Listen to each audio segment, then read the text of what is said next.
Everyone, it's Soul, and we are back with some more Shadowlands coverage. Now, just a little while ago, or just the other day, I was talking about all the different Covenant abilities and how, hey, there's some stuff that's not testable yet. There's a lot of stuff that we don't know. Take this with a grain of salt. But now we're back. I'm going to be revisiting this once again because now we do in fact have cooldowns, and from there I can make slightly more informed reactions. I'm doing this on stream, so I'm going to be supported by by the people over here that can help, that can very much correct me if and when I'm wrong. And I'm more than bound to be wrong about things, but I'm really excited to look at this. I haven't looked at these values much at all, just to like double check that yes, there are in fact cooldown values and things like that. So let's go through this journey of discovery together. Of course, if you haven't already, make sure you subscribe for a bunch of Shadowlands coverage, more of that stuff, and of course, all things Warcraft, and let the game begin. Of course, I'm going to have a link to this particular Wowhead page, and again, a big thanks to them for pulling up all this data. They've been working their tails off to get all this stuff out. So let's do it, starting off with the signature abilities, the generic stuff that all classes are going to get as soon as you choose whichever covenant. So for the Kyrians, they're going to get Summon Steward, where they give you a File of Serenity that can be consumed to restore some of your health, and it's a full cleanse, basically. It's a full cleanse, and on top of that, it's going to spawn an NPC that offers a selection of amenities, which we don't quite know what that's going to be. For all we know, they're going to give you basic food, whoop-de-doo. Or they might give you something a little bit more interesting, like a powerful food buff that can be shared amongst the allies or something like that. So that could be cool. That's very speculative. It's on a 5-minute cooldown. The NPC lasts for 3 minutes. So it's like a lesser Jeeves. If you know, for those of you who are interested, who are familiar with that NPC, with engineering.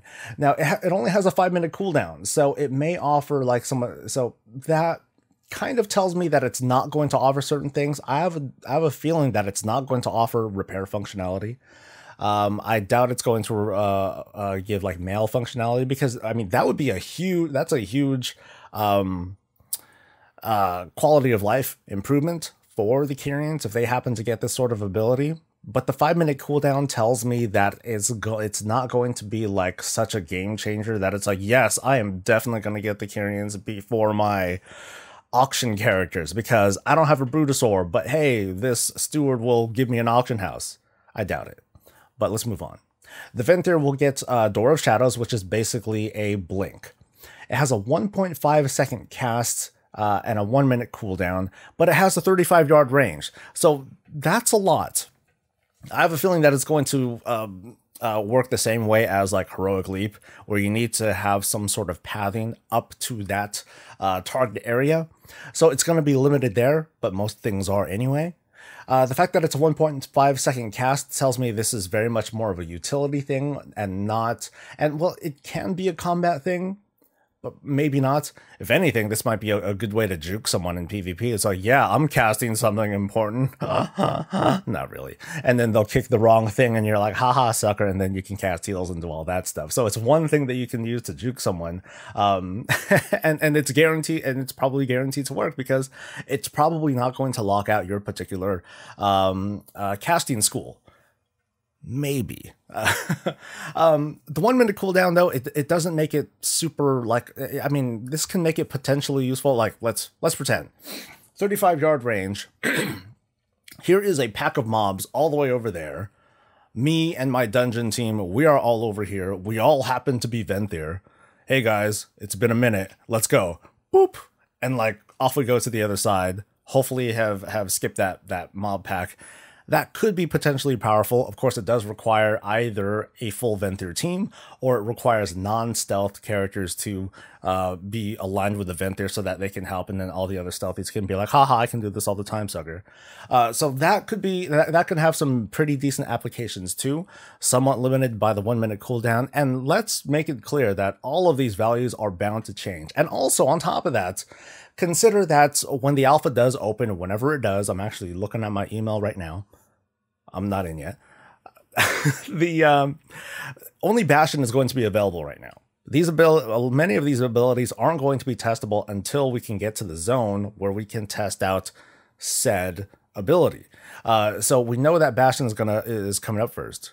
Venthyr is going to be next. If I'm recalling this correctly, Revendreth is going to be the next area that's going to open up. So from there, we'll be able to test out Venthyr stuff. Hey, Door of Shadows, let's see how this thing works. And then other stuff later. So keep in mind that before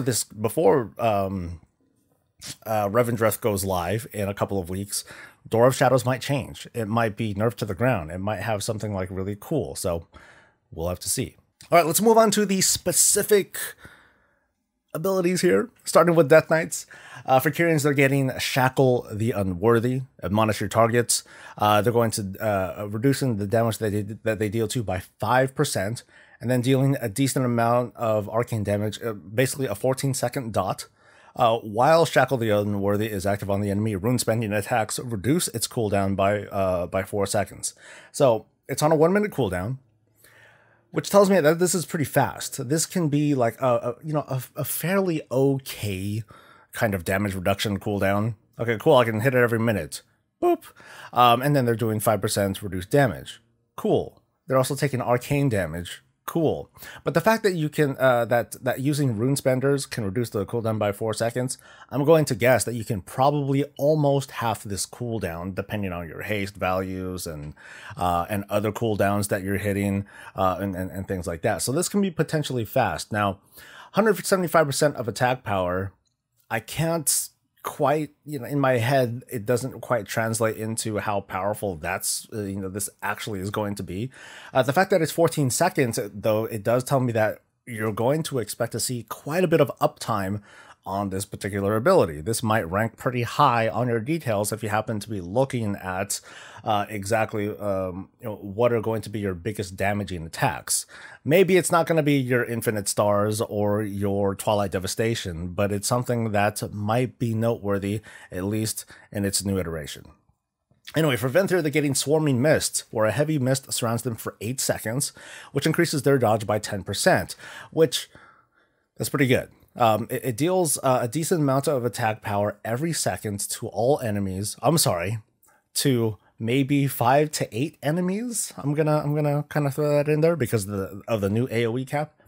So it's gonna deal kind of AoE damage to enemies within 10 yards, and every time it does, you're going to regenerate 3 runic power up to a maximum amount.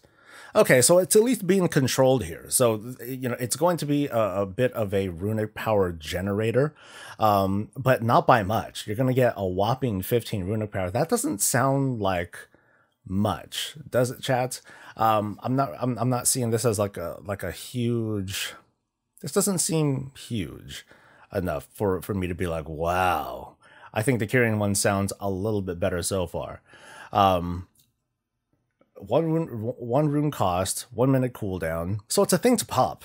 It's a thing to help maybe bridge the gap between possible runic power starvation. If you're like spamming, and it's like, all right, cool, I exhausted all these things. Boom, Swarming Mist, get some more damage and other stuff going, and then that can help you recover your rotation. So we might be seeing, that might be the intent here. Let's move on to Abomination Limb. That's been a big favorite for Death Knight fans so far. Let's see. You can sprout the additional limb for 12 seconds. 12 seconds, which deals a moderate amount of attack power. If the enemy is further than 8 yards from you, they're pulled to your location. Doesn't cost anything, which is cool. 20-yard range. 20-yard range. So, okay, so it looks, if you sprout an additional limb, which I presume comes from your body, why is it a 20-yard range? Do you sprout a limb on another target? Instant, too many cool. Okay. It doesn't say anything about a 20-yard range here in the tooltip, so I'm not gonna presume that you can cast it on someone else. That would be so fun. Hey, Paladin, let me do you a favor. And the Paladin, no, why? Okay. It's probably not that. I'm going to presume that it's going to just come from the caster. It's only 12 seconds, so essentially that is going to be one, maybe two, one or maybe two pulls back at worst, and it could be like a random target. It's a 2-minute cooldown, which is, you know, I think a 3-minute cooldown would be a little bit better. Two might be a little bit fast, but that's really just kind of off the top of my head. Menarg over here on chat is clarifying that it's probably the pull that will that has the 20-yard range. So thank you for that. It still would have been more fun to like cast it on someone else within 20 yards. I'm like, oh my god, what have you done to me? Oh no, it was Nyx. Sorry. Now, this one does have some obvious PvP applications. You know, you can do multiple pulls from a distance. You can do a weird thing where you can like cast it on someone, run away from them to enforce the pull, and then keep going, and then you can pull them even more. So having their signature ability, as in Death Grip, be enhanced in such a way, it seems pretty powerful. But I can see some competition with at least like the Kyrian one. That seems like that does seem pretty cool still. But let's look at the Night Fae one really quick. For Night Fae, they get Death's Due, which replaces Death and Decay, which corrupts the targeted ground, causing, that's a lot of math, quite a bit of damage over 10 seconds to targets in the area. Enemies deal reduced damage. That's kind of the same as Death and Decay, up to a maximum of 50% reduced damage. And their powers transfer to you with an equal amount of strength. And then some of that stuff is still the same as Death and Decay, I believe. So it costs 10 runic power. It has a 30-second cooldown. Seems okay, right? It doesn't. Oh, Death and Decay doesn't reduce damage taken. Well, it does now. Okay, so this one seems kind of soft, and I'm only looking at the abilities, but I know that Death Knight talents are definitely being affected here too. I think Defile, I'm not quite sure what's going to happen to Defile on the Unholy Tree, or if that's still going to be a thing. But if you choose Night Fae, this replaces Death and Decay, what does that do to Defile if that's going to be a thing? So, I think the big thing will be, just as what someone here in chat is saying, is that it's going to be the strength buff that's going to be a pretty big deal. So the more targets that are around you, okay, great, you're going to get some strength. It doesn't tell us how much strength, unfortunately. I'm gonna guess that it's going to be a fixed amount that has a cap. It's not going to be a huge, so it's not going to be like a game-breaking buff. But who knows? We don't have that. We don't have that value. So far between these two, between the different Death Knight abilities, I'm a bigger fan of the Kyrian and the Necrolord one. The Necrolord one definitely has its utility. The Kyrian one seems to have some really strong throughput to it, and a pretty quick cooldown on it. So it'll be something that you can spam fairly okay.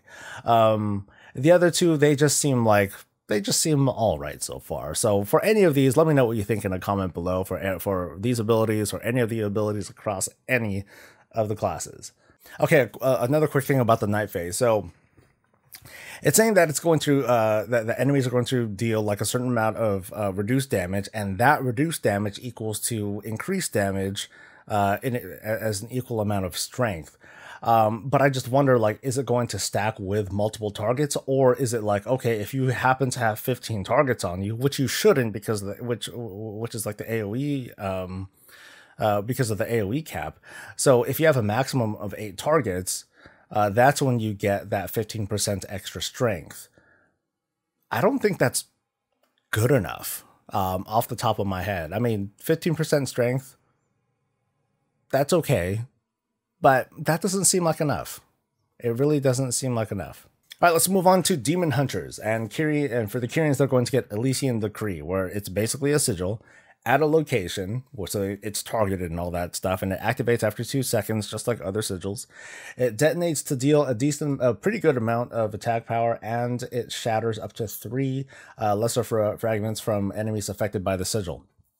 Is it 3 per target? or is it just 3 period?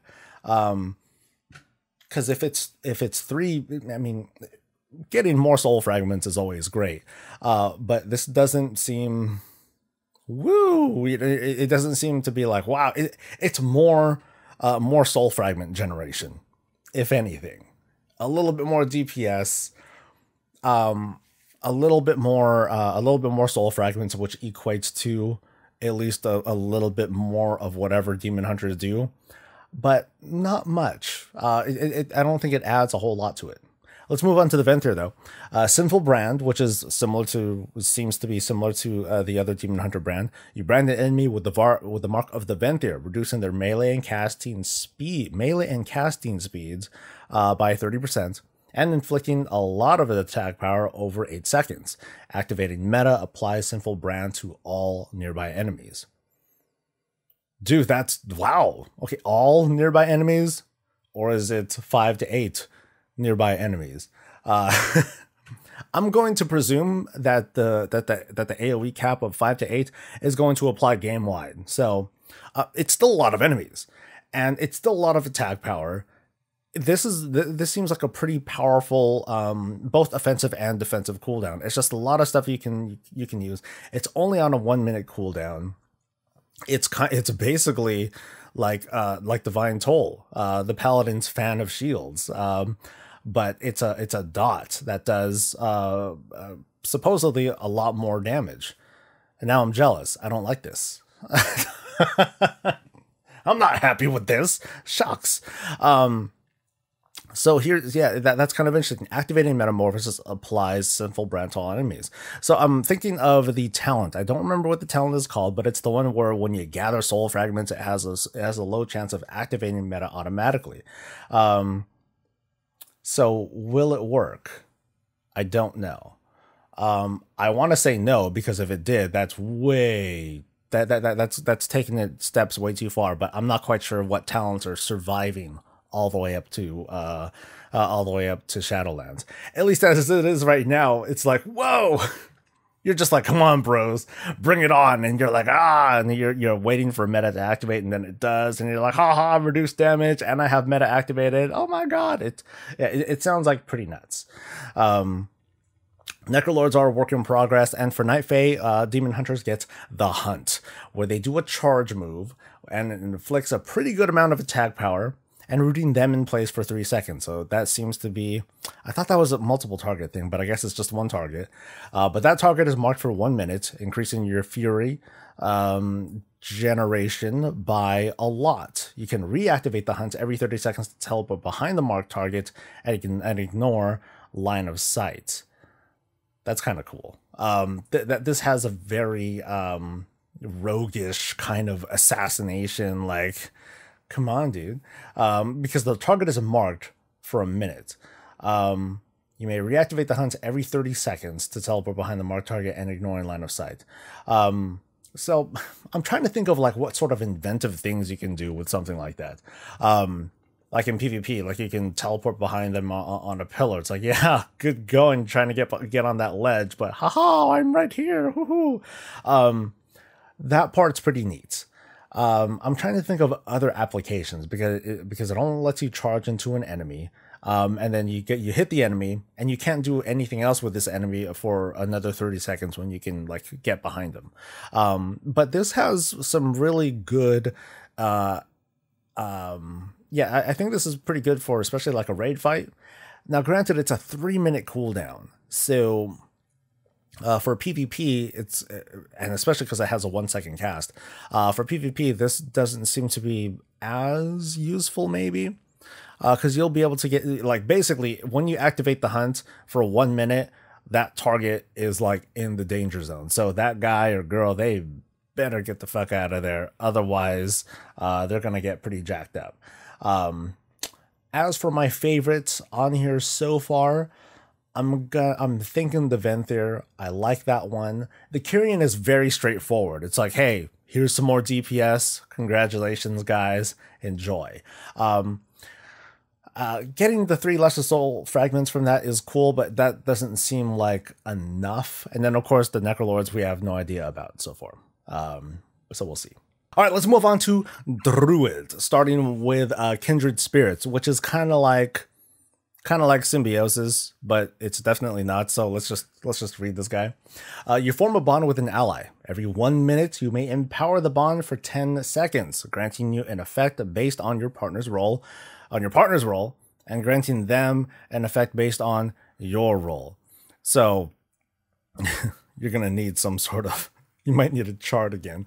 I don't think so. So for Guardian, there's Kindred Protection, where you protect your bonded partner, redirecting 40% of the damage that they take to you, unless you fall below 20% health. That's very powerful. So every 1 minute, you can get a 40% damage reduction, temporary damage reduction. Kind of, sort of. It just moves damage. Let's make that clear. But like for periods of like big incoming damage, oh my god, save me! And then your druid friend will be like, "Fuck, fine, burp. Oh god, my face," you know. And the other person is like, "Haha, thanks, buddy." It's basically like what someone is saying here. It's like busting a sacrifice, but a little bit, but more reliable, I would argue. For Restoration, they're getting Kindred Focus, where you focus on your bonded partner, replicating 50% of all healing you deal onto them. So they're basically stealing Pally powers. Like, they're taking Bozak, they're taking Beacon of Light, or Beacon of Faith, whatever. And then, so, okay, what are you getting for the last one? Kindred Improvement. Energize your bonded partner, granting them 1 primary stats for every 50 damage that you deal. Ooh. Huh. So every math help. So if I'm doing like, if I do like a 50k hit, ta-da, that's a lot of stat for 10 seconds. Yeah, I mean, that's not bad. Now considering Shadowlands, and considering that there isn't going to be like a big old stat squish, just a level squish that we know of, that's pretty decent for, you know, for every 1 minute or so. You know, just macro it to your highest DPS and be like, hey dude, here you go. Or you know, whether it's DPS or heals. Okay, not heals, fuck that. You're gonna put it on the DPS on that one. So that's just the Kyrian one. This thing is busy. But yeah, that's a really powerful one. I dig that one so far. For Venthyr, they're getting Ravenous Frenzy, where for 20 seconds, Druid spells that you cast will increase your damage, healing, or haste by 2%, and it stacks for 20 seconds. Okay, and then after that, those 20 seconds, I assume that it just, you know, that it just totally falls off. Which, you know, that's typical stuff. If you spend 1.5 seconds idle, the frenzy overcomes you, consuming 3% of your health per stack and stunning you for 1 second, and then it ends. So if you spend 1.5 seconds idle, it sucks. So this is like a pretty badass trinket, which, you know, with a penalty. So if you happen to get stuck, this is not the PvP thing that you want to use. Yeah, don't use this in PvP, because otherwise it's like, all right, cool, bow, I get stunned. Oh no, bam, I get stunned again. Oh. Oh, that really sucks. My hopes are that the self stun gives you some sort of diminishing return. That it adds to your diminishing return, and now I have more guildmates dancing there. That's great. But my hopes are that it does add to it, so at least it won't be like super bad. It'll still be bad though. That does kind of suck. But you know what? That's kind. You know, when I think about it, that's kind of sort of like a diminishing return defense, right? Because that's going to mean like, okay, that means a double stun is going out twice. That means the person who wanted to apply like long stuns on you can't. They're going to be forced to be like, oh man, the DR kicked in a little bit. The DR is going to be disrupted. The dancing is distracting. But still, that's like, it's super risky, because that 1 second can be like, I don't know. I still think that this is pretty strong though. The fact that Druid spells you cast increase your damage, healing, and haste by 2% stacking, ... So if I'm just like spamming the crap out of moonfires and stuff. And so just think of it like this, you know, I'm spamming moonfires until I get like absolute maximum astral power. I'm talking BFA stuff right now, so because I don't know exactly what's going on with druids. So if I'm stacking like all this astral power, and by the time I get to like, you know, X amount of stacks, right, boom, boom, boom, and I'll pop hella cooldowns and just jack this dude up. But of course, when something like this is going off, good PvPers are gonna try their best to be tracking that, so they'll try to take advantage of this most opportune time that you have, and then stun you, and then it'll jack you up because you get the double stun. This is interesting. Yeah, I'm talking about this thing a lot, but yeah, that's an interesting one. That's before I was like, I don't know, but now I'm kind of like, okay, there's a clear risk and reward sort of thing. So anyway, Necrolords, they're getting Adaptive Swarm. Command a swarm that heals or deals shadow damage over 12 seconds to a target, and then increases the effectiveness of your periodic effects on them by 20%. When it expires, it travels to a new target within 25 yards, alternating between friend and foe up to 3 times. Okay, so it jumps 3 times between friend and foe. I would like it to just alternate between friend or foe, but oh well. I mean, maybe it will. You know, maybe it'll, like, if you heal a target first, it'll keep doing healy targets. But if you do I don't know. I guess it is going to. I guess it will just jump between either or. So it's just kind of let's see. It has a 40-yard range, instant cast, 25% cooldown. Okay, so that's just like a boop, set and forget kind of dealy, right? Just make sure that you're using it on a target that is going to take advantage of that heal or the damage over those 12 seconds. I would just put it on an enemy. Just macro it to an enemy, or you macro it to your target, boop, and then it'll just let it do its thing. The other, let's see, but let's do some quick math. So it's over 12 seconds, and it's going to jump 2 times. So that's a total duration of 36 seconds of stuff happening, right? But if I'm casting it off cooldown every time, then that means there's going to be like, you know, up to 2 bouncing around, which is nice. That's not so bad. Cool. It's like I said, it's just kind of a free throughput. And that might be cool. Let's move on to the Night Fae, where they get Convoke the Spirits. Call upon the Night Fae for an eruption of energy, channeling a rapid flurry of 16 Druid spells and abilities for over 4 seconds. You're gonna cast. It's a Gatling gun, whatever. 4-second channel, 2-minute cooldown. Let me pour one out for the other covenants, because Night Fae all the way, man. Sorry about that. How it can't stay 2 minutes. That's too much. That's way too much. 16 Druid spells over 4 seconds. Moonfire Wrath, Moonfire Wrath, Moonfire Wrath. Boom, boom, boom, boom.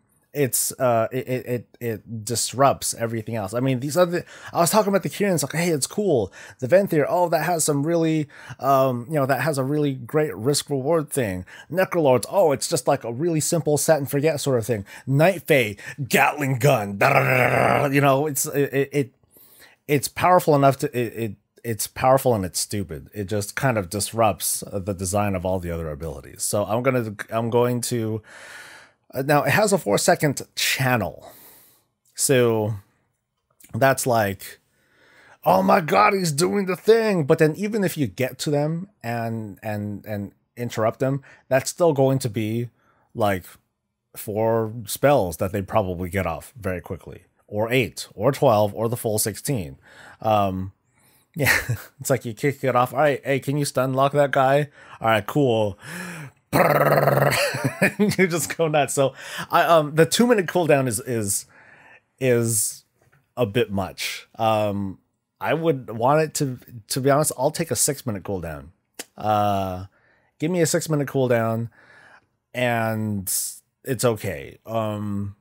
Anything else would be kind of weird. So like if it was like, hey, they do 16 druid spells, but it only does like half the damage or something like that, that would be kind of weird, because it might as well be 8 druid spells that do full damage or something like that. So in this case, God, everyone's naked now.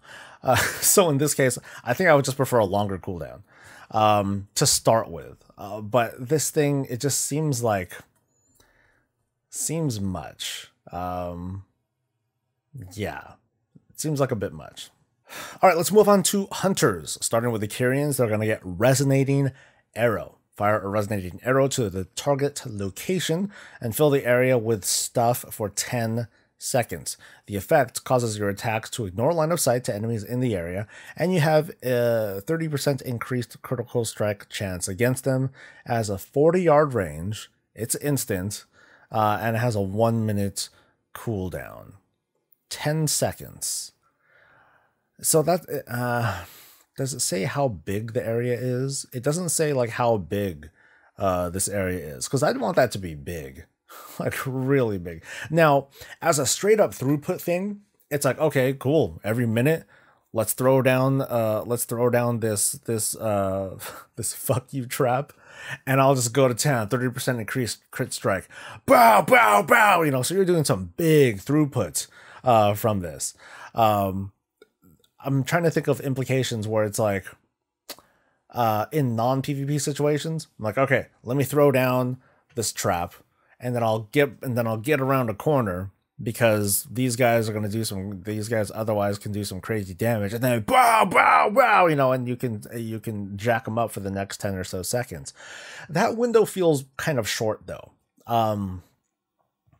To really take advantage of the whole line of sight mechanic, because that's a really neat and gimmicky thing. But 10 seconds seems a little bit short, because you got to get behind the wall or the pillar or whatever to take advantage of that. Maybe 15 seconds or something like that. That might not be a bad thing, because the thing is, like, you need to be line of sight to at least throw that down, right?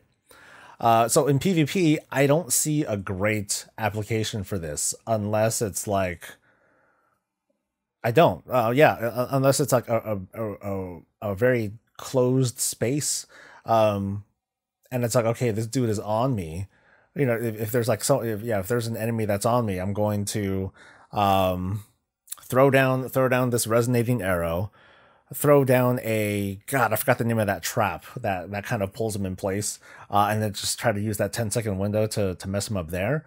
But it seems like it's going to be more difficult to use than it could be.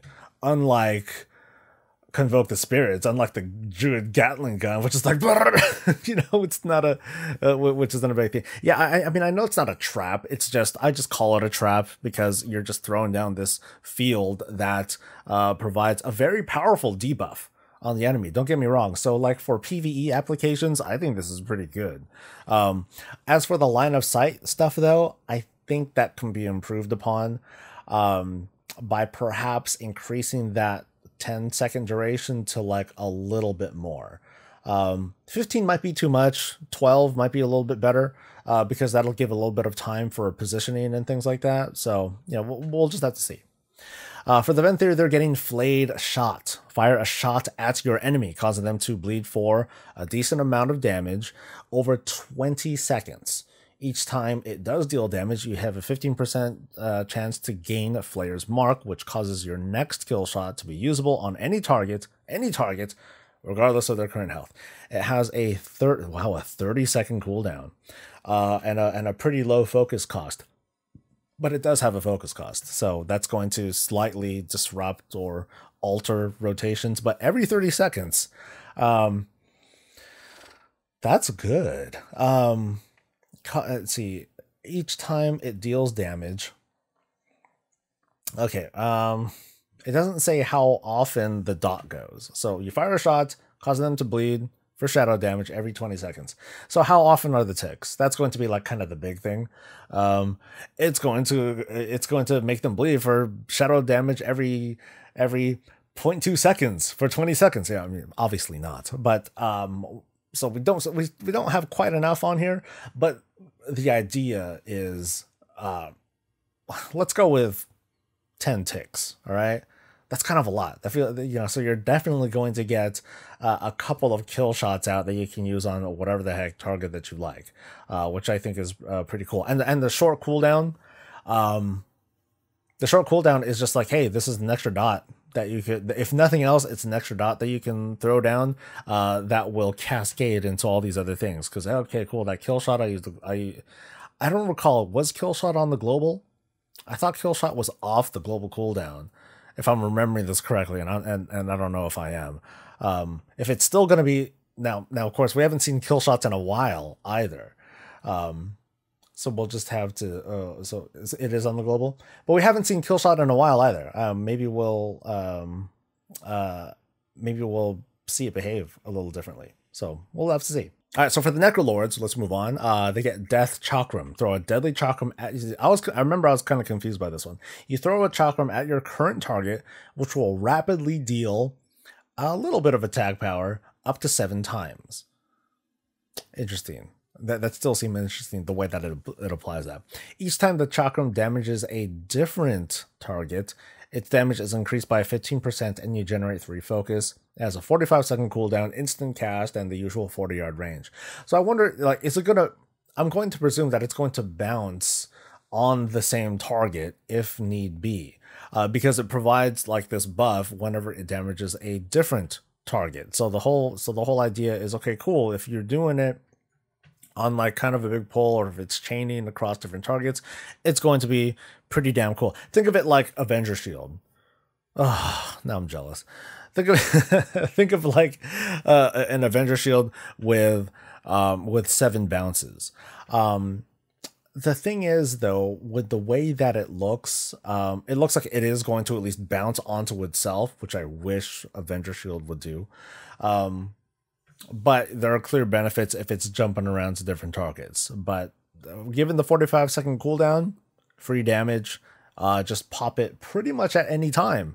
But definitely pop it early whenever you're encountering a bigger pack to maximize that damage. So yeah, cool stuff. Easy. Most of these seem to be. Most of these abilities so far seem to be fairly easy to use, except for maybe the Kyrian one. But if you ignore the whole line of sight thing, it's just like damage, damage, damage, damage. So, Night Fae, they're getting Bristleweed Trap.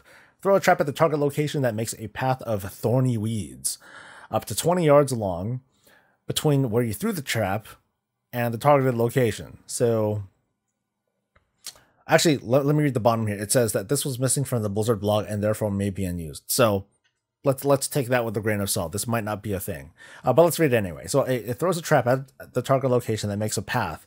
So I throw it, and it makes a line 20 yards long. Okay, it exists for 30 seconds. When an enemy approaches the trap, an area of bristleweed, a thing, sprouts up for 10 seconds, which deals more damage, and it snares the enemy, stacking up to 5 times. If this reaches 5 stacks on an enemy, they're ready for 6 seconds. Okay, this sounds busy. So why is there... Okay, so you throw the trap.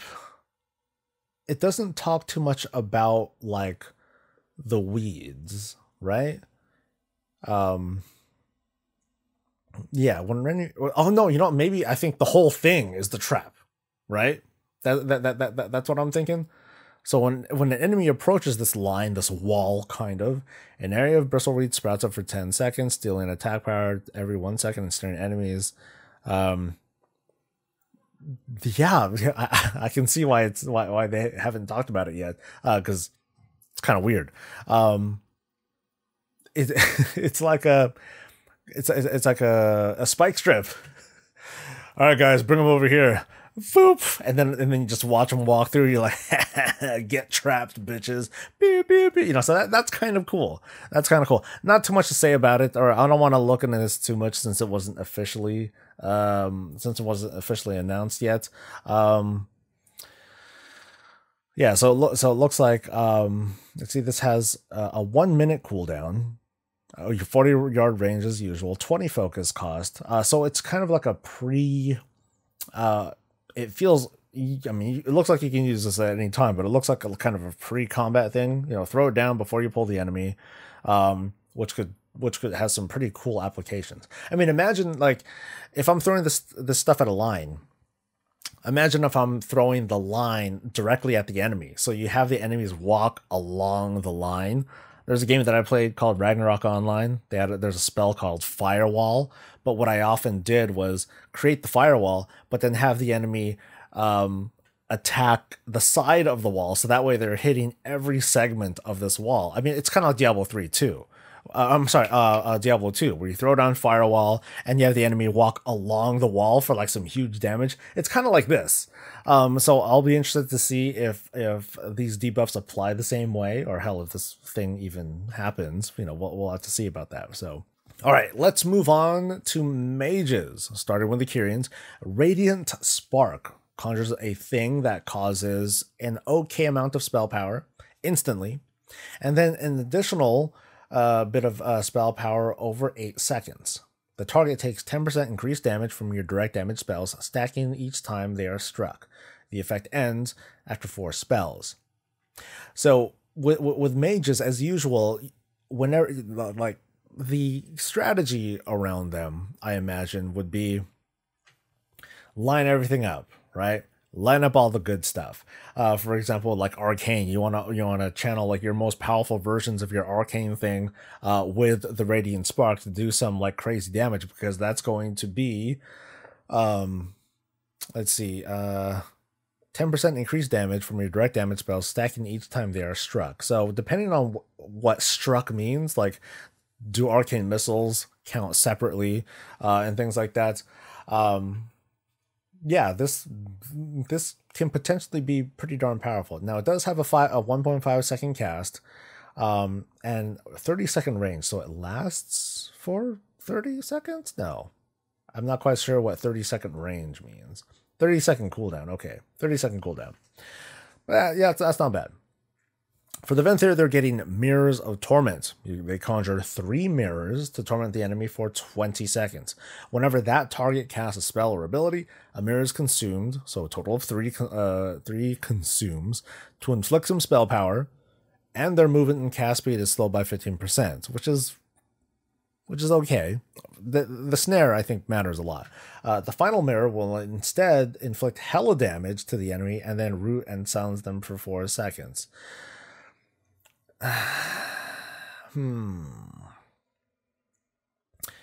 So it lasts for 20 seconds. Whenever the target casts a spell or an ability, a mirror is consumed. So this seems kind of meh for PvE applications, because the dude or the dudette needs to cast that many things within 20 seconds. And not everything does that. Not all mobs do that within those 20 seconds. So it's like, how much damage would I do with Mirrors of Torment otherwise? Am I even going to get to the point where I can get that final mirror thing to detonate at all? Because if it does, okay, cool. I think that it would help if after the 20 seconds, it just detonates anyway. Right? That might, maybe that'll help a little bit. Because it just sucks where it's like you apply this cool, this cool little debuff, but the mechanics of it assert that, well, as long as I don't do anything, then I'm not going to get this sort of debuff, which for PvP applications is going to be a bit harder to do because for PvP, we love spamming abilities, but in PvE, well, a lot of mobs, they do a crap ton of like melee damage and all that stuff on their own. So I hope that this gets revisited a little bit to have more guaranteed applications of what it does, even if they're not doing spells or abilities or things like that. Yeah. So we'll have to see. So for Necrolords, they're getting Deathborn. Oh, this is my favorite one already. Transform into a powerful Skeletal Mage for 20 seconds. While in the form of Skeletal Mage, your Frostbolt, Firebolt, and Arcane Blast hit up to 2 enemies. Oh, they cleave! And the spell damage is increased by 10%. 3-minute cooldown. Oh, I like that one. I like that one. I like this one. This one's cool.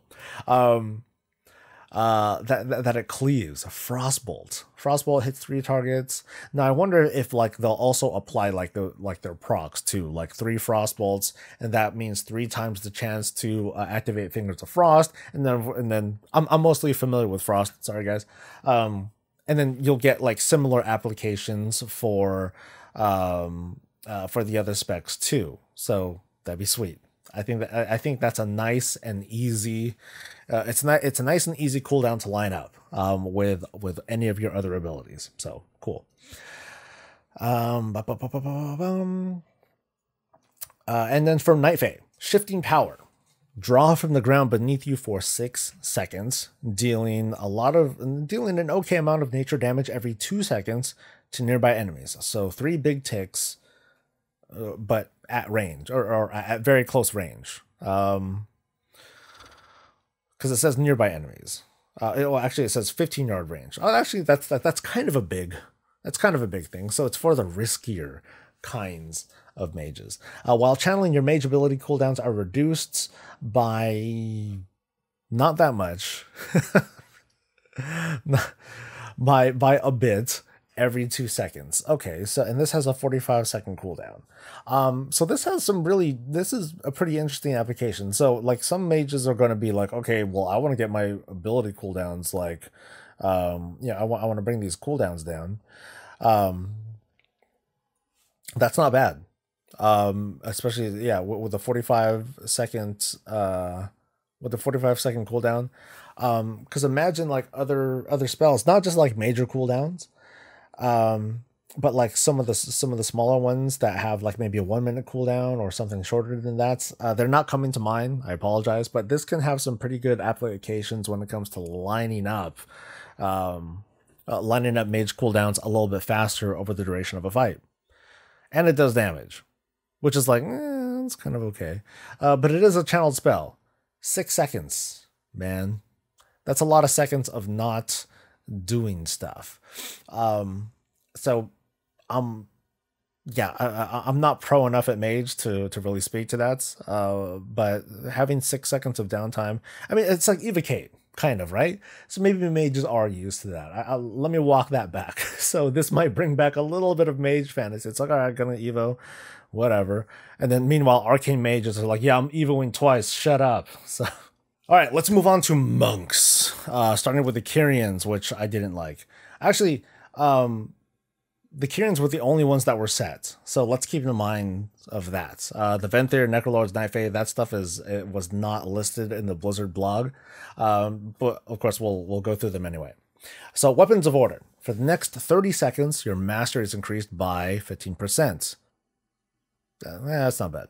Additionally, Windwalker's Rising Kick cooldown is reset instantly. Okay, this has a 2-minute cooldown. Rising Sun Kick is reset instantly, which doesn't seem great. And your Rising Sun Kick reduces the cost of your chi abilities by 1 for 5 seconds. For Brewmasters, Keg Smash cooldown is reset, and enemies hit by Keg Smash take 5% increased damage from you, stacking up to 5 times. So for the next 30 seconds, it does this. So next 30 seconds, you get a bit more resource generation as Windwalker, increased damage for Brewmasters, which equates to up to 25% increased damage for a little bit. And then Mistweaver's Essence Font's cooldown is reset, and it heals nearby allies. And it heals nearby enemies. And it heals nearby allies on channel start and end. This one's kind of boring. It's still boring after seeing the values. I mean, yeah, you get it's a clear throughput buff, but it's a little boring. That said, I've talked about other abilities up top where I'm just like, cool, it's just a thing. Cool. It's just, it's very simple, straightforward. More stuff happens. But this one seems less cool than the others because all it does is some added effects. It doesn't have like an instant wow, yeah, you know, like it's not a Gatling gun. It's not throwing down this field where enemies take increased damage and such. It's not a chakram that bounces all over the place and all that. It's just, you know, you get a buff and then you can compound that buff by a little bit over this 30-second window. But I find this one like a little bit boring. Now, making it too complicated, yeah, it's going to get too complicated, but I want to see them revisit this and see if there's more that they can do with it. I don't know what. I don't have the comprehension to really say like what exactly should be improved upon, but I hope they revisit this. But let's move on to what might be more interesting. Fallen Order opens a mirror for the next 24 seconds, summoning reflections of your Order's fallen Ox, Crane, and Tiger Adepts every 3 seconds for 6 seconds. So, what? This is why it's not them implemented yet. Let me see this again. Opens a mirror for the next 24 seconds. Summon your reflections of your Order's fallen Ox, Crane, and Tiger Adepts. Every 3, I guess 3 of them pop out. Fallen monks that have mastered whatever style will attack your enemies with Keg Smash or Heal. So it depends on your spec, but you're going to summon a bunch of bros, right? And they'll just... it's just a mob rush. All right, bros, let's do this. It's like what is it? It's like Avengers. You're opening up portals, and then you have dudes coming, and they just like beat things down for the next 20-something seconds. All right, guys, fight scene. All right, fight scene, guys. Ah! And then it's just the big melee fuck you kind of thing. See, this is the kind of thing. See, if you like, let's go back up to the weapons of Order. It's boring because it doesn't like do much, but it's throughput, right? But for Fallen Order, it's the same thing. It's just throughput, but it's fun. You know what I mean? It's just shit going crazy. Now I can imagine that there would be like issues with these. Like, for example, like I know that monks have had an issue with like Storm, Earth, and Fire, the talent or ability or whatever it is, where they have clones running around and all that, and that has caused problems. So, oh well. But that's the kind of thing that I would find to be more fun when it comes to something that's a little bit less exciting, but it just looks pretty cool. All right, so Necrolords, Bone Dust Brew. Oh, that sounds hella gross. Hurl a brew created from the bones of your enemies at the ground, coating all targets with Bone Dust Brew for 10 seconds. Your abilities have a 50% chance to affect the second target the second time at 20% effectiveness as shadow damage or healing. 1 minute cooldown, 40-yard range. So you throw something, as an area, coating all targets with this thing. Your abilities have a 50% chance to affect the target a second time. So I'm thinking, as for like values, I'm gonna guess values. Yeah, throw Bone Dust Brew, and then they take damage. Your abilities have a 50% chance to have Bone Dust Brew do a thing again. As shadow damage or healing. So I guess it's something that you can use on buddies too. Maybe that's the intent.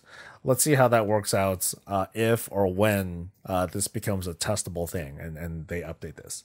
All right, for Night Fae, they get Feline? Let's go with Feline Stomp. Strike the ground fiercely to expose a Feline for 30 seconds, dealing some attack power as nature damage, or igniting enemies with Breath of Fire. Okay, that's interesting. Okay, so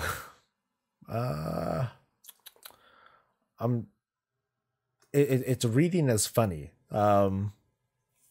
It's reading is very funny. Oh, thank you for the Prime sub.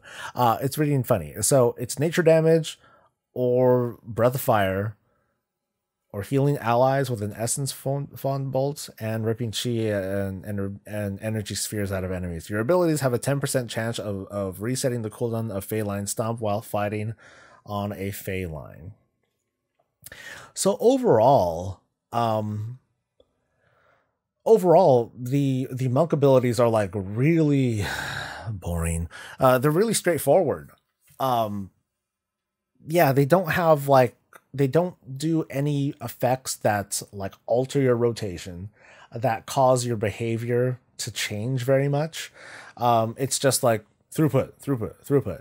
So I feel a little bit bad that right now monks aren't getting a whole lot of love, because right now all we have officially are the curing ability, and I'm not a big fan of this one. I don't see the curing one as having something that alters your behavior like too much, except for to just keep doing what you're doing a little bit more. The closest thing is what Nick's over here on chat is talking about, that for Windwalkers, the rotation is going to move a little bit faster because you'll get your chi back a little bit faster. That's about it though. So yeah, I hope that monks get a lot more love over the next couple of weeks and months. So moving on to Paladins. All right, so the Kyrians, Paladins are going to get Fan of Shields, where they instantly cast Fan of this is me not acknowledging any of the other specs. Instantly cast a Fan of Shields on up to 5 targets within 30 yards, based on your current spec. 1 minute cooldown. So this seems to be the same value as it was during the playtest, with the exception of it being, instead of all targets around you, it's up to 5 targets around you, which is still pretty cool, because 5 targets in an omnidirection within 30 yards is pretty darn sweet. And especially if you happen to be looking at 5 targets or attacking 5 targets, boom, Fan of Shields. Even if there are more than 5 to 8 targets around you, it's probably going to at least get just about everybody. And so that's going to be pretty darn cool. Now, of course, I do wonder, I haven't looked at all the talents and stuff yet. We're just waiting for the alpha and all that.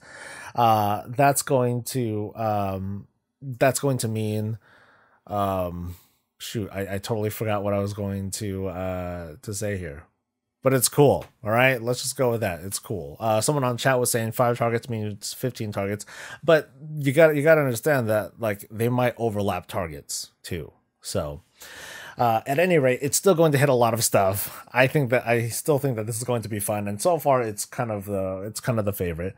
But let's keep going. For Venthyr, they're getting Ashen Hollow, which is like super consecration, I guess.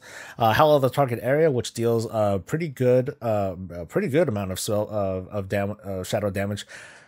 Excuse me, that is split among enemies. Okay, so it's a lot of damage, but it's split among enemies, and restoring health split among injured allies over 12 seconds. So off the bat, it seems to have some pretty strong single target capability, but it does diminish with targets that are around you. The land remains filled with anima, causing 5% of spell power or whatever over 1 minute. You gain the benefits of consecration while within the area. So this sounds a lot more. This seems a bit more interesting than before. So I can cast it wherever. Boop! I lay down this thing, and it lasts a minute, and I get the full benefits of consecration. And of course, I can still cast consecration if I want to, since as a prop paladin, I can just spam that guy. Now the fact that it lasts a 4 minute cooldown. I don't know, guys. That's 4 minute cooldown is a bit much. That's a fight. You know, for for a dungeon, that's the encounter. So if I'm gonna move, sad song, I'm going to move. But yeah, like otherwise for a very stationary fight, it's like, yeah, here we go, guys. Now it says Hallow the target area. It doesn't quite say how big this area is. Consecration is a certain size.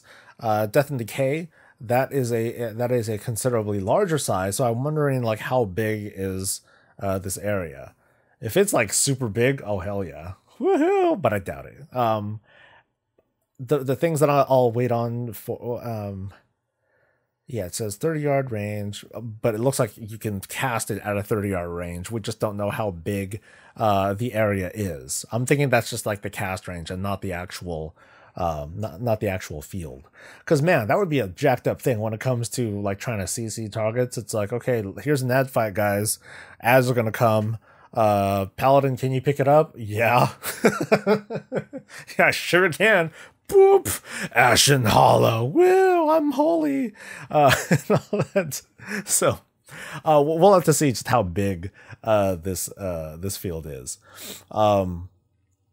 So Necrolords, they have nothing for Necrolords right now. And then for Night Fae, Aura of Summer. Party members within 40 yards bask in your Aura of Summer, causing their attacks to have a high chance to deal additional holy damage. Oh, hold on. Oh, it's a passive. Oh. It looks like a passive. Well, okay, we don't have enough information. Let's pretend it's not a passive, or let's pretend both. Okay, party members within 40 yards will have a high chance to deal a pretty decent amount of probably my attack power, not their attack power, but mine, because otherwise it would like scale, and that'd be pretty nuts. But they have a high chance to deal additional holy. That's sweet. That's pretty cool. Now, I like chat is saying that, you know, it's an aura, so it might just be a permanent thing. It might not be. You know, it might have something that it might have an effect that's similar to like whatever the improved aura ability is for holy paladins, aura mastery. Sorry. So it might be a cooldown based thing. Which will make a big difference. Like, assuming that this thing goes through, it's going to be an either or sort of thing. So it's like, okay, if it's a passive, great, it can just be a passive. But if I activate it, or if it's an activation, it could be just more powerful than it normally is. Or it could be both. It could be, hey, cool, you have Aura of Summer, that's wonderful. But when you activate it, then it's going to do even more damage or something like that. So, this is very interesting from a raid standpoint. So if this thing goes through, this can be a very powerful thing. Be like, so any Night Fae Paladins in here? And I'll be like, nope, Fan of Shields, baby. And then they'll be like, no, we don't want you. And I'll be like, fuck, man. So, so yeah, so that one seems fun. Not too much for Paladins, but there's some interesting stuff. Ashen Hallow is something that I definitely want to look into a little bit more and definitely try out. But it's hard to say no to Fan of Shields, man. It's it's not dual wield shields. It's not a two-handed shield as I would have loved to have, but this seems pretty darn cool. Let's move on to Priestesses. Starting with the Kyrians, they get Boon of the Ascended. Man, that's a lot of green text I'm about to read. Draw upon the power of the Ascended for 10 seconds, granting access to Ascended Nova. Replacing... Wow. So for 10 seconds, it replaces Mind Flay and Smite with this Ascended Blast. And it increases your movement speed by a very large amount, by 50%. When it expires, they blow up. They blow up for arcane damage, and they heal. They basically do damage and healing to everyone within 15 yards, increased by 3% for each stack of Boon of the Ascended. Where is this Boon of the Ascended? For each stack of Boon of the... So I'm not quite seeing all the information here. So it's saying 3% for each stack of Boon of these. So maybe if every time I cast Ascended Blast, I gain a stack or something like that.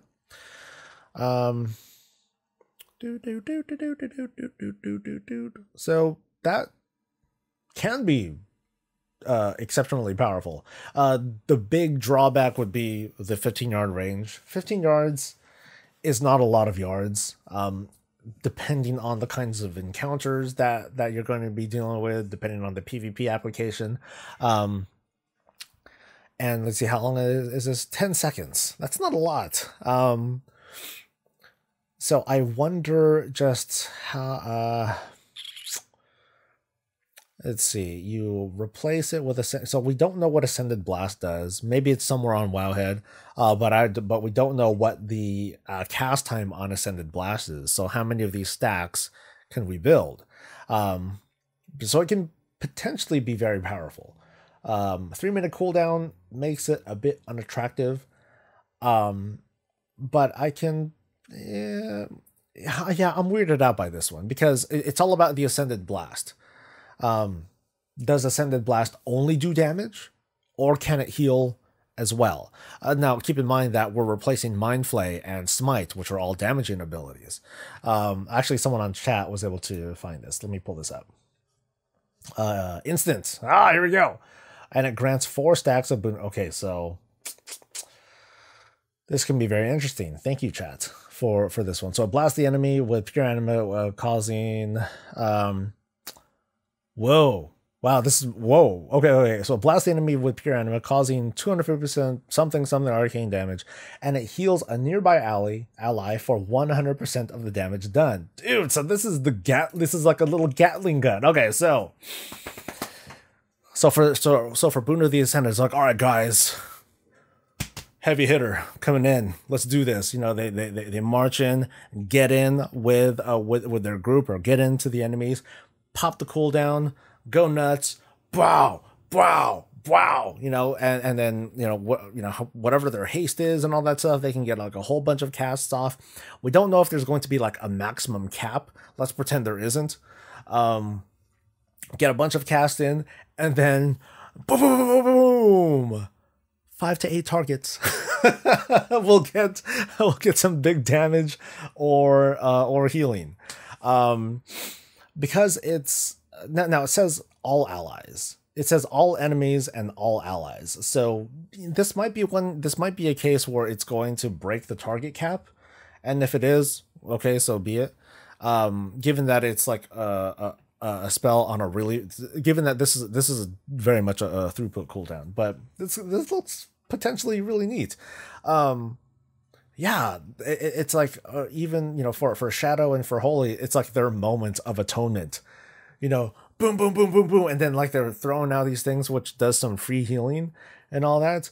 It's like a total rotation breaker. So like for Shadow Priests, this seems like kind of a weird thing. It's like, okay, I exhausted my insanity, you know, that's gone, fuck it, Boon of the Ascended, let's do this. And so they'll just use this other cooldown to get some extra throughput out. Or they can, or, you know, any priest can use this as a both healing and DPS cooldown. Guys, we need some healing out here. Okay, cool, boom, Boon of the Ascended, and then they start going nuts. So this one's fun. This seems like a pretty fun one so far. We'll see how the others look, though. For Venthyr, they get Mind Games. Assault the enemy's mind, dealing a good bit of spell power as shadow damage and briefly reversing their perception of reality. Okay, so this is this is one I was interested in too. So for 5 seconds, the next interesting. The next damage that they deal, the next bit of damage that they deal, so like a part of the damage that they deal is going to heal their target, and the next healing that they do will damage their target. So it's not like a mirror image. It's not like a negative spell reflect, right? It's not like if I execute that target for 1,000,000 health, they get healed for 1,000,000 instead. There's like a maximum cap that they're going to take. Per attack, it looks like. I wonder how that's going to work with like dots. You know, if you apply dots while Mind Games is running, does it just start doing damage again after the D4 is off? Does it snapshot it, or what? So there's at least a cap to it. I remember I was talking about this earlier. I was like, oh man, it'd be awesome if, like, you know, the healer is like trying to do a last minute heal on someone. Oh my god, let me holy shock them. Mind Games. Oh shit, I just killed my ally. I just killed my buddy. So that seems to still be possible. And that's pretty cool. Let's see. It generates up to 40 insanity. That's kind of cool. Reversed healing and damage restores mana too. Oh. So this will be a good, so it's a mana restoration ability too. That's not bad. 1.5 second cast, 40-yard range, whatever. 45-second cooldown. So that can be fun. This can be a fun thing. I mean, one, use it on cooldown to restore mana or insanity. I'm going back to monks again. This thing does a lot. This thing does a lot of stuff. And it's useful and it's fun. and it does throughput right away too. So good stuff. I like this. So anyway, let's move on. For Necrolords, Unholy Nova. An explosion of dark energy heals allies within 15 yards. An explosion of dark energy heals allies within 15 yards for a good bit of spell power, and it infects nearby enemies with Unholy Transfusion, which deals a heavy dot, over 15 seconds. Enemies who damage this target receive healing for 20% of spell power. Yeah, so this is another nice little like throughput / utility sort of thing. Now it looks like it's a point blank AoE. I can't tell, but you run in, boom, you know, and then you do like I guess it is because it's Nova. So yeah, that's just kind of cool. And it has a kind of, let's see, last 15 seconds. So it's kind of like a Judgment of Light, but but it's an AoE sort of dealie, and there's no charges on it. It's just, you know, you keep healing people for your spell power, not theirs, not their attack power or spell power, but yours. It's instant with a 1 minute cooldown. Yeah, this is kind of like the very easy boop. You know, let's do this real quick. Okay, so lastly, for Night Fae, they get Fae Blessings, which was not mentioned in the blog. Your next 10 spell casts send forth helpful sprites, aiding your target depending on your chosen spell. It's kind of neat. So for disc, it's Shadowlands.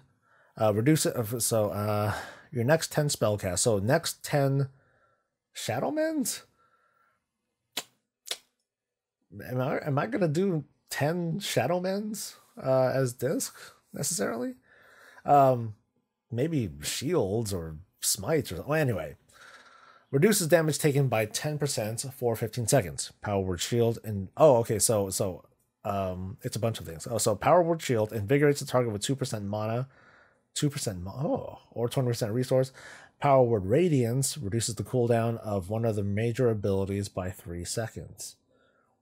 Dude, this spell does a lot. Okay, let me read through the rest. So for Holy, Flash Heal reduces damage taken. Cool. Okay, so all these things, they do the same thing. It just depends on the spell that's used. So for Holy, it's Flash Heal, and Prayer of Healing. And for Shadow, it's Mind Blast, Power Word Shield, which isn't a great idea, or Void Bolt. Reduces the cooldowns of up to 5 allies major. This is a busy ass thing. Now I corrected myself, Senjin. Like it looks like it's the next 10 of any of these spell casts. So this is, well, that's a lot of stuff that can happen based on it. So it's a 1.5 minute cooldown. Neat. Yeah, I mean, it's weird because for Discipline and Holy, it's very much like your intended target is going to get 2% mana or will get reduced damage taken and so on and so forth. So in a way, it feels like a passive thing that you're just going to use on cooldown, to be honest.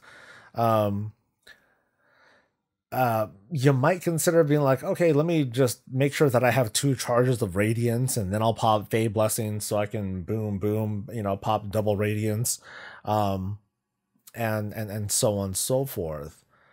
So the one for Shadow seems especially powerful though. So like for Shadow, if you're able to hold on to your insanity long enough, you'll be able to get a lot of Void Bolt out, which was going to reduce major ability cooldowns, and yeah, that could be like really OP.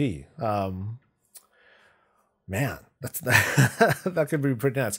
But yeah, that one's not guaranteed. We have no idea if that's going to really be a thing. It might be nerfed, or it might be like nothing. You know, we'll have to see. All right, let's move on to rogues, starting with the Kyrians, who gets Echoing Reprimand. They deal attack power. They deal arcane damage to an enemy, extracting their anima to anima charge at combo points. So they create this weird little combo point. Damaging finishing moves that consume the same number of combo points as your anima charge deal damage as if they consume 7 combo points. So this helped a lot because it immediately awards 3 combo points. That's helpful because now I can understand this a lot better. 30 energy, melee range, instant, 45-second cooldown. Okay, so it's like a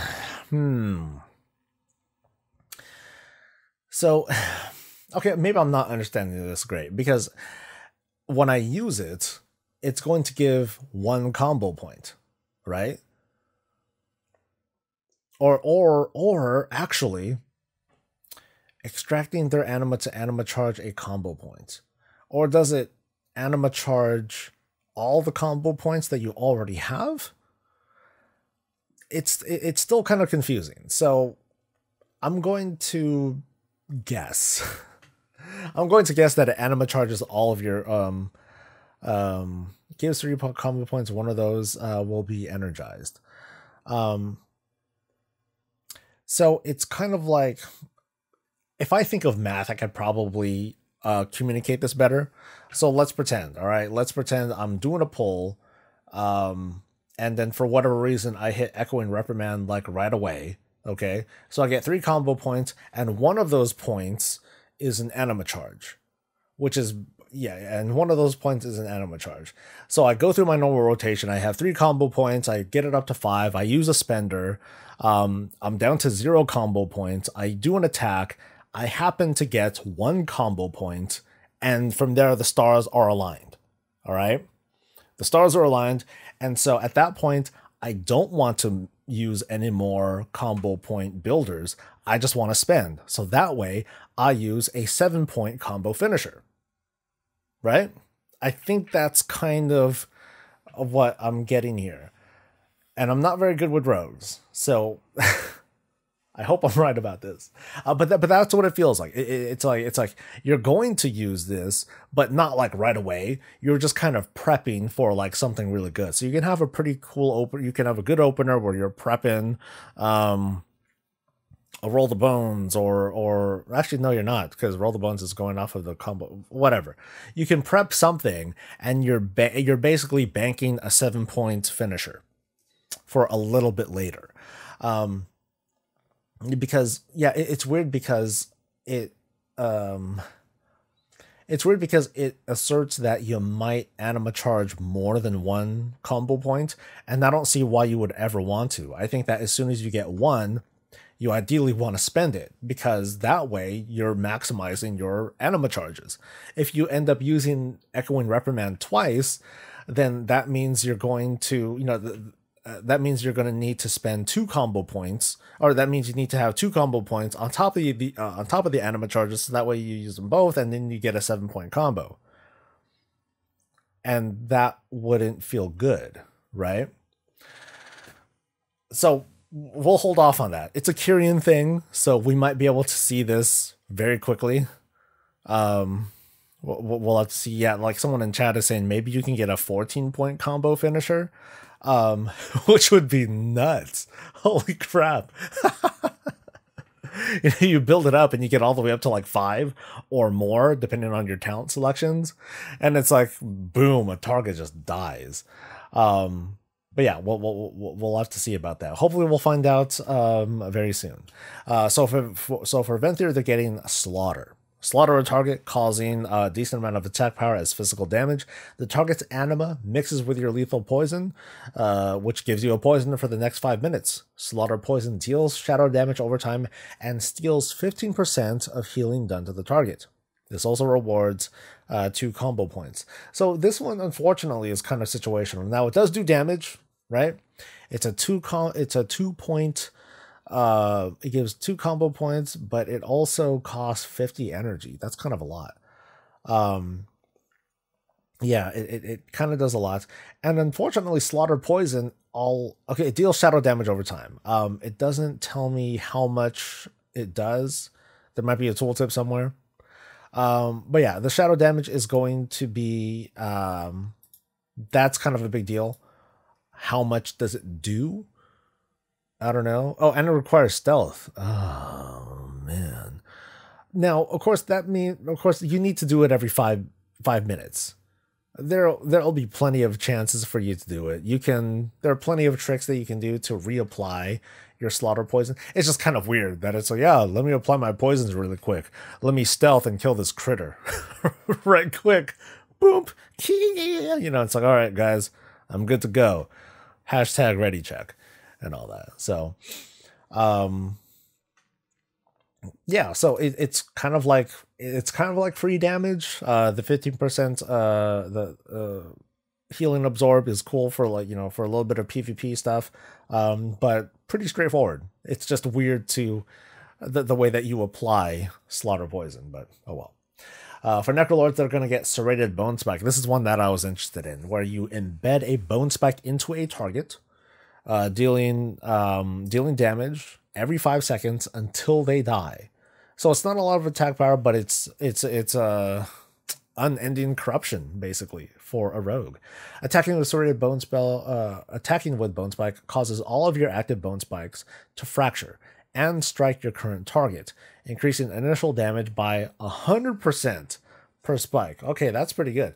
I think of Diablo 3, where, not really Diablo 3, this is a bad example, but in Diablo 3, there's like some bone spell where like bones come out of corpses and they jack up the enemy, and the more corpses that are on the ground, the more ammo that you have, basically. This isn't the same thing, but it has that kind of feel to it.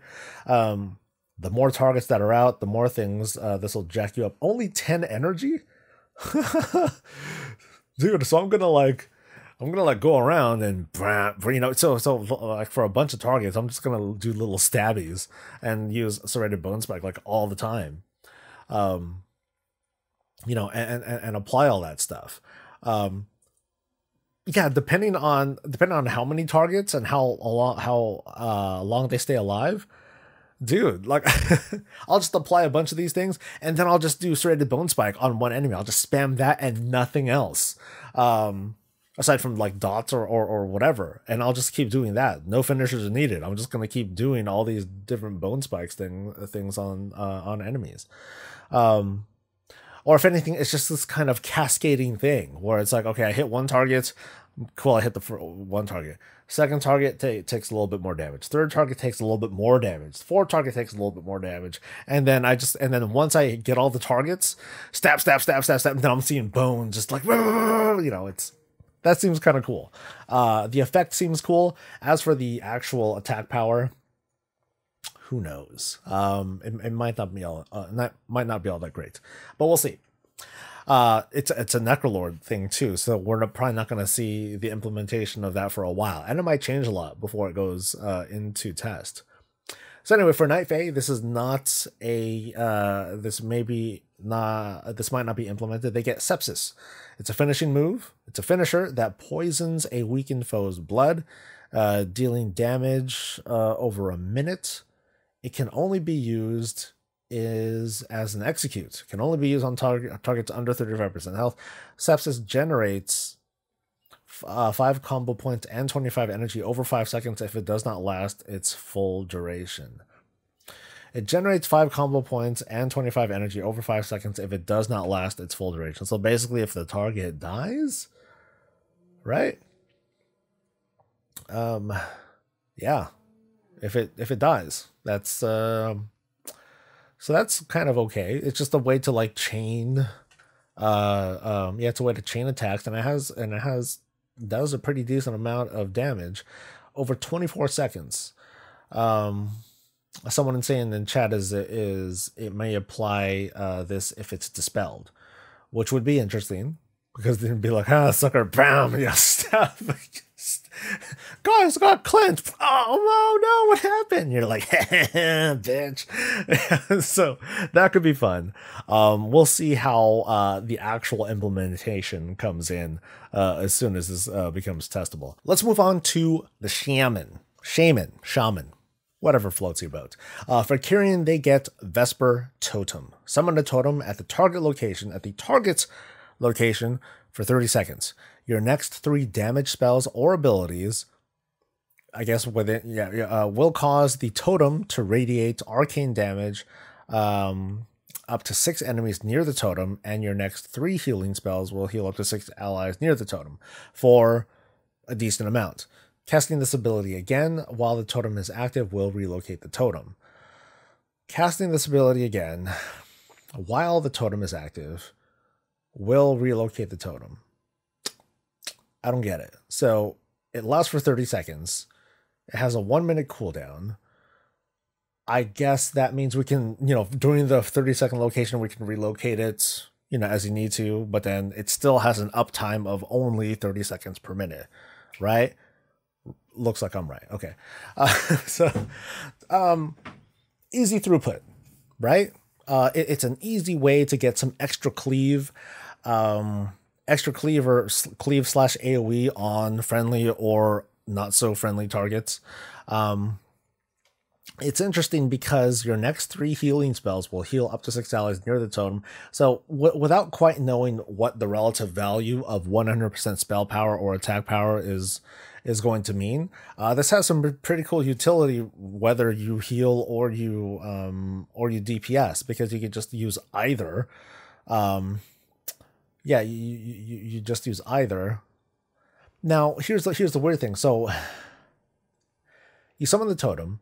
It lasts 30 seconds, but your next 3 damage your next 3 abilities will make the totem do something. And then that's it. So you get a maximum duration of like 3 charges or 3 uses of this. I wonder if it differentiates between heals and damage or whatnot. Like, can you use like both to maximize the utility of the totem, or is it just like those 3 abilities and like that's it? But that's still kind of cool. It still gives some extra utility regardless of which role that you play as. All right, so Venthyr, for the Venthyr, they get Chain Harvest. Oh, actually, they get Chain Harvest. Send a wave of anima at the target, which then jumps to additional nearby targets. It deals some spell damage up to 5 enemies, and then restores health up to 5 allies. For each target that is critically struck, the cooldown of Chain Harvest is reduced by 5 seconds. So potentially 25 seconds. You knock it down from 90 seconds to a minute and 5. That's it. I don't see a point for I don't see a point with the cooldown reduction.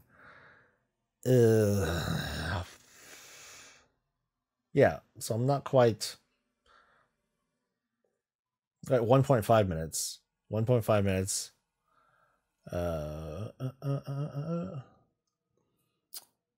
I don't see a point. Now, if it says like for each target critically struck by any of your spells or abilities, the cooldown of Chain Harvest is reduced by 5, that would be much cooler. If it had a much more meaningful cooldown reduction mechanic, but otherwise at most it's like a 1-minute cooldown. That's cool. But I just don't quite see I don't quite see what that extra bit of utility is. I mean, it's okay. It's just okay. So far at least. Moving on to the Necrolords, they get Primordial Bolt, which is not guaranteed to be in. We didn't see this before. You blast your target with a Primordial Bolt, dealing spell power or damage, dealing stuff, and it applies Flame Shock to an enemy, or it applies Riptide to an ally. This is a little bit hard to read, so I'm doing my best here. Your next Lava Burst, Lightning Bolt, Healing Wave, So it gives you a buff where your next lava burst, lightning bolt, or healing wave will hit all targets that are affected by this, by your flame shock or riptide. Okay, yeah, this is a hard. Will hit all targets affected by your thing. Huh. Okay, so it's kind of a combo. You use the primordial bolt, and it overcharges your next signature ability, depending on your spec, which will affect other targets that had been previously affected by other stuff. 45-second cooldown. It's okay. It's a nice little combo setup, but I'm glad that this is not implemented yet because I'm barely understanding it too. So and then the night phase is a work in progress. Okay. Let's move on to Warlocks, starting with Kyrians. They get Scouring Tide, which deals 100% of spell power as arcane damage instantly, and then more spell power over 18 seconds. If the enemy dies while affected by this thing, you generate a lot of soul shards. If they survive, then the cooldown is refreshed. So it's something that has normally a 40-second cooldown, but it goes down to 18 seconds, which isn't like a huge deal. 2-second cast time kind of sucks. So it's hard to tell as an inexperienced warlock. I don't know when I would want to throw this thing down.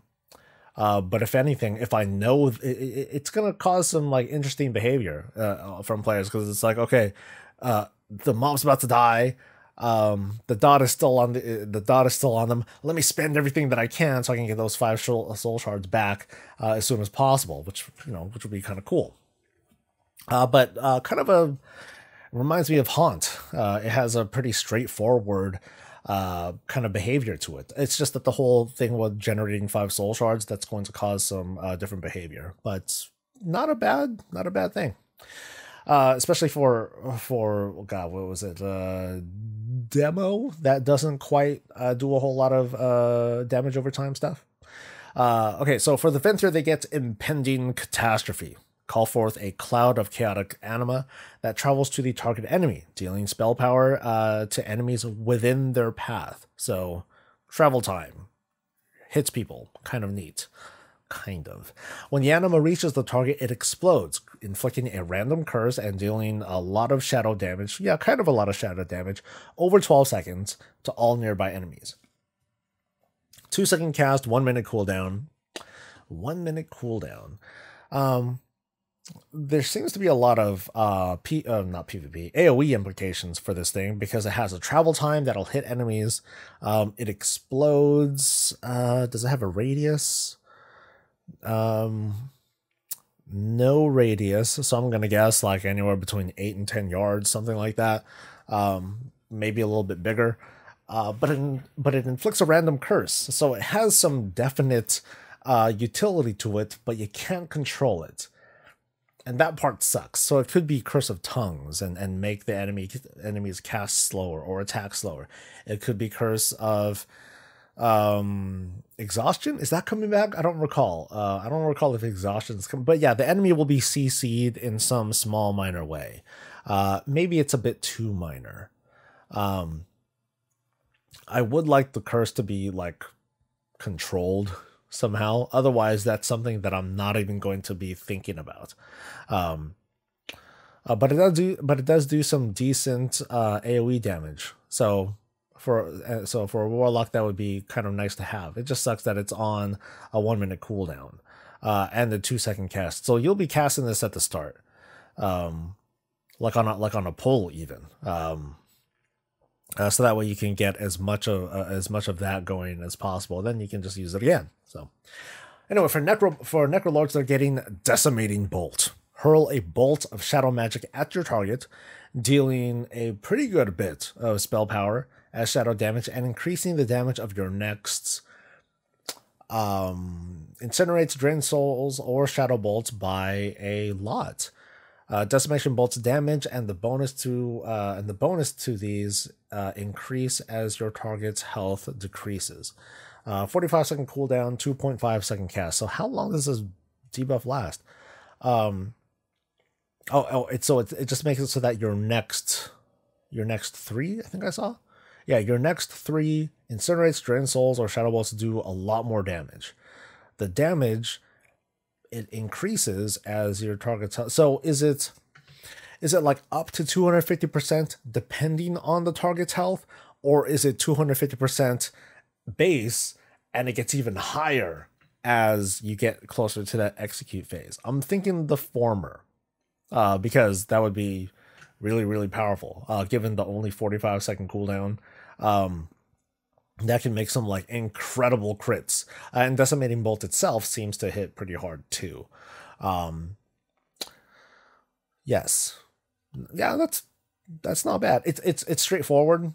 It's not exactly a rotation. Okay, it's kind of a rotation changer, because it's going to, depending on how long the Decimating Bolt buff lasts, it's going to disrupt your rotation and make you focus on just throwing out boom, boom, boom, shadow bolts, bow, bow, bow, and all that. So it's nice and straightforward. And then finally, the unimplemented one in Night Fae, they're going to get Soul Rot. Soul Rot. Wither away all life force of your current target and up to 3 additional targets nearby, causing them to suffer a decent amount of spell power as nature damage over 8 seconds. Drain life will also be cast on any enemy affected by your Soul Rot. Consumes 20% of maximum health when cast. Ooh. Okay, so there's a health cost to it. 1.5-second cast, 1 minute cooldown. So I do it, and assuming that I get it on 4 targets, I will definitely get all my health back. I'll probably profit out of it. And they take some nature damage. So that's it. It's just a thing. it's just a thing to use off of cooldown, right? Especially if there are multiple targets. Remember, this is not an implemented spell. Not yet, at least. And it's Night Fae, so we're probably not gonna see this as testable for a while. But it's fun. For the Warlocks, I'm kind of, there is, I would say that these are like very straightforward. It's throughput, but it doesn't, it's not cool.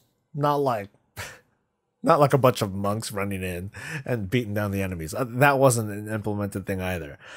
Decimating Bolt feels like it's going to be like a winner when it comes to like raw throughput, at least as it is right now. And that's about it for that one. But yeah, that is nice to know. Homestretch friends, let's talk about warriors. Starting with the Kyrians, they get Spear of Bastion. Throw a Kyrian spear at the target location, dealing a good bit of attack power, as arcane damage instantly, dealing an additional almost as much attack power as damage over 4 seconds, and generating rage. Enemies hit are tethered to Spear of Bastion's location for the duration. 1 minute cooldown, instant, and it generates 25 rage. Throw a spear at the target location. How would my behavior be on this? Enemies hit are tethered to Spear of Bastion's location for the duration. Sounds like a very troll move you can do. Be like, hey, what's up? That dude's over there. Okay, 25 yard range. Boo! And you just kind of run away. Ha ha ha ha ha. Warrior Mass Grip. Yeah, I would say it's more like Binding Shot. So you're definitely going to be like, ha, suckers, you ain't going anywhere for 4 seconds. So it's definitely like, hey, he's getting away. No, he's not. No, he's not. Rooted. Gotcha. And then the Death Knight will be like, I'm going to use my abomination shit on him. Now he's totally fucked. The cool thing is that it's like an AoE, it's an AoE thing. And as a warrior, you can just immediately like leap in, jump in, or if you just spear the ground at you, you're like, get away from this, bitch. So now they're tethered to the spear's location. So like I'm wondering, like, are they rooted, or is it like binding shot where if they try to get away they get stunned, or is it like abomination limb, do they get pulled back? I think that was play tested though, but I just don't know what it is exactly. So sorry. For the Venthyr, they're getting Condemn, which replaces Execute. And I know I didn't like this one immediately. So let's see what the specifics tell us. Excuse me. They condemn a foe to suffer for their sins, causing up to a pretty decent amount of attack power as shadow damage. Instantly, I guess. It's only usable on enemies who are above 80% health or below 20% health, which is like Reaping Flames. The primary target is weakened. Oh, so it's the primary target is weakened, preventing up to X amount of damage they will deal to. If your foe survives, 20%. Oh, only 20% of the rage spent is refunded. So it's 20 to 40 rage that's used. 6-second cooldown. You can spam this guy. So this is like it's like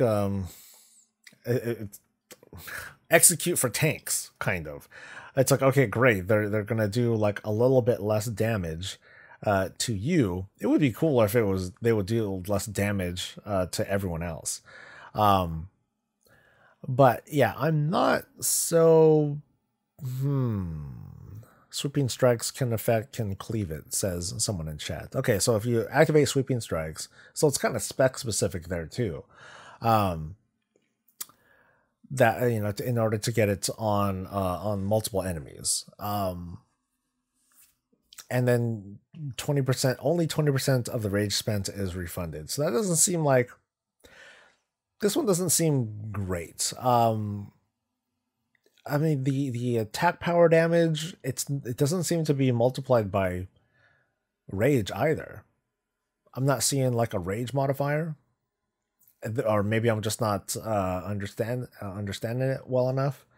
But this just seems okay. 6-second cooldown. You can just kind of like keep going with it until you get to that window between 80 and 20%, where it kind of like is again.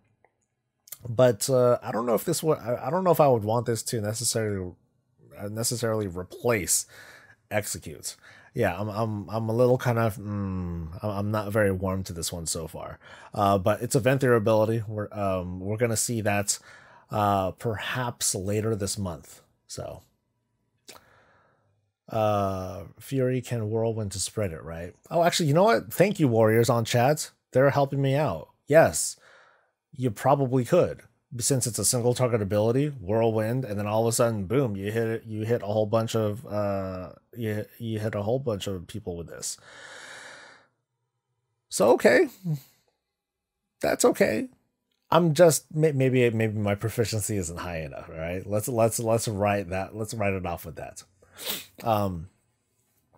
Moving on to Necrolords, that gets Conqueror's Banner. I think this is the one that I liked kind of a lot, but I wanted more clarification on. Brandish the banner of the Necrolords for 2 minutes. Okay, so it lasts for 2 minutes. It's just like boop, you know, represent, right? And so for the next 2 minutes, you increase your movement speed by 10%, and it causes your major abilities, which is Mortal Strike, Raging Blow, or Shield Slam, to grant you glory. Killing an enemy grants 2 stacks of glory. And then reactivating this ability, so you press the button again, it takes the banner, your gangster banner, boom, you plant it on the ground, granting 20% maximum health and 50% attack speed to 50% attack speed. Damn. To you and 4 allies within 15 yards of the banner. It lasts 2 seconds per glory, up to 30 seconds still. All right. So the order of operation would be like, all right, boom, boom, boom. You know, I'm setting myself up, put on the banner, and I want to throw down 15 Mortal Strikes, Raging Blows, or Shield Slams as quickly as possible. Actually, throw those down, and I get 1 glory per application. If I kill someone, I get 2 stacks of glory. So once I get to 15 stacks, I'll be like, all right, guys, you ready? You ready for this? Boom, you throw it on the ground. And then from there, 50% attack, just attack speed, not casting speed. So that part, that's going to be kind of the weakness, is that the 4 allies that are close to you, well, they want to be melee or a hunter or something like that. Otherwise, you're not going to take full advantage of this. The important thing, though, is that you get it, though. So let's focus on that. You get 20% health, more health, and 50% more attack speed for yourself, and hopefully you don't move. Right? That's gonna be a big thing. So as long as you are not in a super movement heavy fight, then you're good to go. The thing is, though, the buff, it lasts for 2 minutes. So within those 2 minutes, as long as you're using it at that best time, if you're holding on to your stacks, okay, cool. You're holding on to your stacks.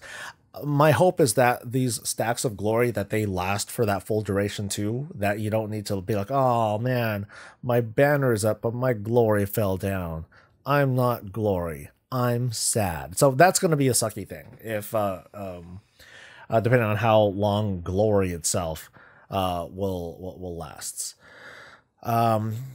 So now let's move on to the last one, which is not implemented yet. This one's coming from the Night Fae, and it's called Ancient Aftershock. Slam the ground with your weapon, releasing a shockwave dealing an okay amount of attack power as nature damage, and knocking up, knocking up 5 enemies. Oh, you knock up to 5 enemies down. You knock up, down, great. You knock them down for 1.5 seconds.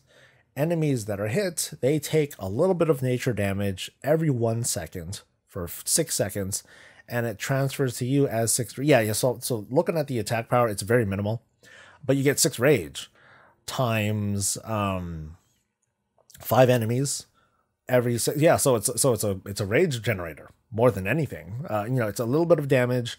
Has a 12-yard range. So it's a cone. So it's an instant cone, 1.5 minute cooldown, which is kind of okay. Use it for a period where. Use it as an opener, I would say, to generate a lot more rage faster and just, kind of go nuts a little bit. But it's only kind of a one-time use. So, I guess you pop cooldown, you run in, use a quick spender, use this ability, get some rage back, go nuts again, and so on and so forth. Now, this one's not implemented yet, but this one seems okay. It seems like a kind of complete ability, maybe not the best one, or but it's still pretty good. I like the Conqueror's Banner. I think that one's really cool. It's a really cool effect. So I'm gonna be excited if we get either Tak or Medell to pick up Necrolords. I don't know. Pick whatever you want, though, guys. So that is. That's going to be it. Those are all the Covenant abilities that we know so far. I went through all the cooldowns and most of the values, and I tried to understand that the best that I could. So I hope that you guys were following along. And yeah, thanks for coming along for the ride. So at this point, I know that it's only been a couple of days since I talked about Covenant abilities, and I'm doing it again, but what do you think now? Has your mind changed just a little bit? Are there questions that you still have? And I'm sure that within here, Wowhead probably has some of the answers between looking at some of the auras and the abilities that just aren't listed here. But has your mind been changed any? Are you still digging your heels in and choosing XYZ Covenant for your particular class? Are you still concerned about the Covenant that you would want having a pretty crappy power? Let me know your thoughts in a comment below. And otherwise, thanks again for joining me for this review of all the Covenant abilities. So please don't forget to like the video if this was useful, share it with others, and we'll come back soon. Subscribe for more of this and all things Warcraft. So see you next time. Until then, though, stay safe, stay healthy, and stay breezy.